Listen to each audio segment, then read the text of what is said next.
జగన్మోహన్ రెడ్డి చాలా బలమైన నమ్మకంతో ఉన్నారు. చాలా గట్టి విశ్వాసంతో ఉన్నారు. ప్రజలు ఈసారి మళ్ళీ వైసీపీనే గెలిపిస్తారు 2029లో.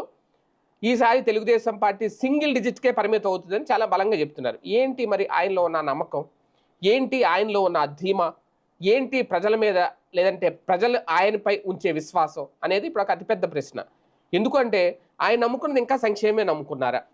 ఒక పక్క డెవలప్‌మెంట్ అనేది చూపించేస్తున్నారు చంద్రబాబు నాయుడు గారు. రాజధాని నిర్మాణం అనేది పరుగులు పెట్టబోతోంది వేగంగా, అతి వేగంగా, అది కూడా కేంద్ర సహకారంతో. పోలవరం ప్రాజెక్టు కూడా పూర్తి చేసేస్తామని చెప్తున్నారు. ఆల్రెడీ డెడ్ లైన్ కూడా పెట్టుకున్నారు.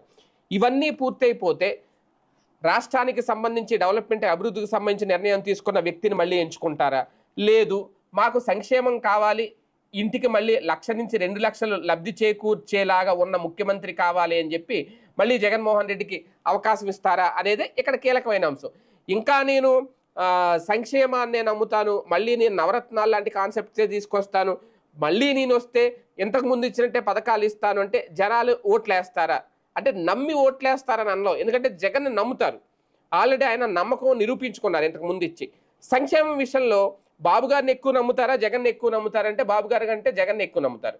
కానీ డెవలప్మెంట్ ఆస్పెక్ట్ చూసుకునేసరికి జగన్తో పోలిస్తే బాబు గారికి ఎక్కువ మార్కులు పడతాయి. అంటే రేపు పొద్దున్న 2029 ఎన్నికలకు ముందు జగన్ వర్సెస్ చంద్రబాబు అనే సమరం నడుస్తుందా, లేదు డెవలప్మెంట్ వర్సెస్ సంక్షేమం అనేది నడుస్తుందా అనేది ఇక్కడ చాలా కీలకమైన అంశం. అభివృద్ధి కావాలంటే బాబు కావాలి, సంక్షేమం కావాలంటే జగన్ కావాలి అనే పరిస్థితి ఏమైనా తీసుకొస్తున్నారు.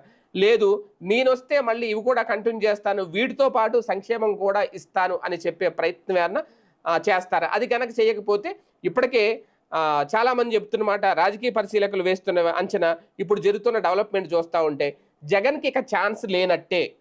జగన్కి ఎప్పట్లో ఛాన్స్ రాదు. అలాగని 2029లో జగన్ అధికారంలోకి రాకపోతే ఇంకా ఎప్పటికీ ఛాన్స్ వచ్చే అవకాశం ఉండదు అనేది బలంగా చెప్తున్నారు. కానీ జగన్ విశ్వాసం, జగన్ నమ్మకం, జగన్ ధీమా వేరేగా ఉంది.